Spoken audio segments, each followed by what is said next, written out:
budget bets. Here's how we did last week.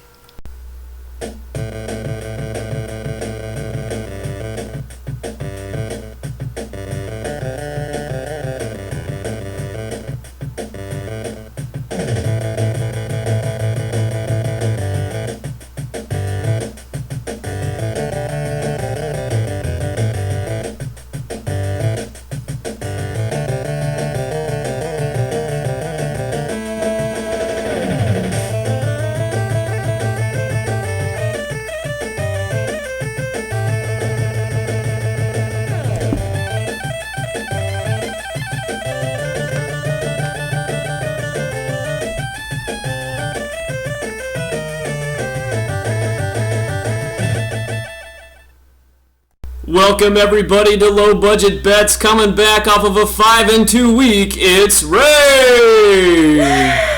Woo! Feel like I could stab somebody. And now, coming back from a 1-week hiatus, number 44, Dean! Woo! Number 44, that's me, ladies! Woo! Woo! Get some cold cuts, get some cold cuts, get some cold cuts. Woo! Yeah! All right, starting us off, we got game number 1, the Green Bay Packers, 3-point favorites at the Detroit Lions. Ray, what do we got? Well, the Packers will be looking for revenge against Detroit, of course, and they're going to get it. Oh, yeah. The game actually means something for both teams now. The Lions have an outside chance of getting into the NFC wildcard spot.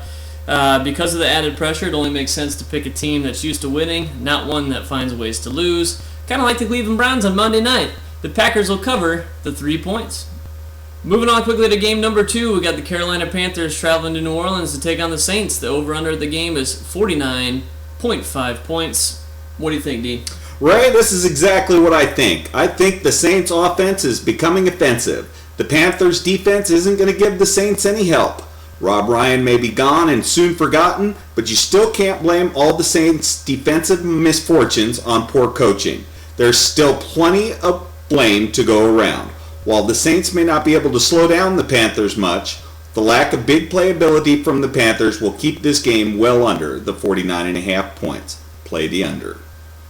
All right, moving down the line, we got game number 3, the Seattle Seahawks at the Minnesota Vikings, and the game's a pick'em. Ray, what'd we pick? Well, we've come to appreciate the play from the Vikings this year. They're like a poor man's version of the Panthers.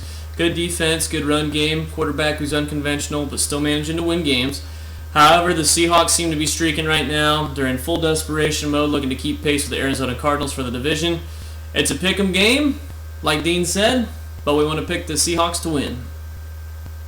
Game 4, we got the Denver Broncos, 4-point favorites, traveling to sunny San Diego to take on the Chargers. Dean, tell us all about it. I'm going to do just that, Ray. Denver is riding high, mile high, or just high because of legal weed. Any one of those applies.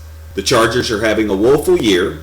Phillip Rivers has played all right, but San Diego has been decimated by injuries. Rivers just doesn't have enough weapons on the offensive side of the ball to put any fear in the Denver defense. Look for Rivers to see much of this game from his back. Osweiler has performed above expectations, and look for him to continue to develop this week as he becomes more comfortable with the offense. The Broncos will cover the 4 points. All right, and down we go to game number 5. We have the Philadelphia Eagles at the New England Patriots, with the over-under on the game being 49 points. Ray, break it down for us. Well, the Eagles' performance, locker room morale, and coaching staff job security are more akin to the 0-18 76ers than what was expected of them at the start of the season. That was a brick, by the way. Another 40-point debacle might see Chip Kelly getting fired before he gets off the bus back in the city of brotherly love.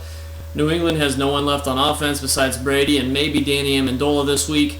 They simply aren't healthy right now, which makes us conclude that with the over-under being 49, we want to play the under. Game number 6, we got the Cowboys traveling to Washington, D.C. Over-under in the game is 42 points. What do we think about that one? Well, Dallas, welcome back to life without Tony Romo. Yeah. You know it. It's like the story of the, yes, you know them, you love them, the Cleveland Browns. Yay!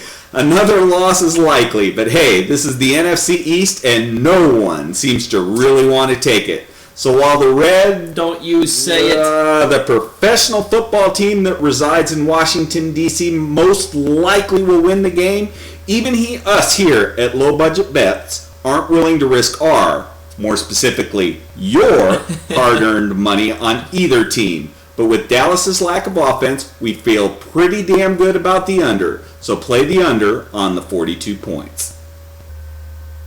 All right, low rollers, that'll do it for this week 13 edition of Low Budget Bets. On a side note, only 3 more weeks till the new Star Wars movie.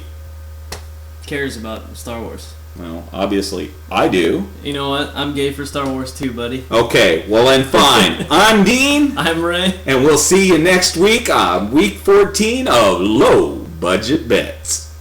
Bye. May the force be with you.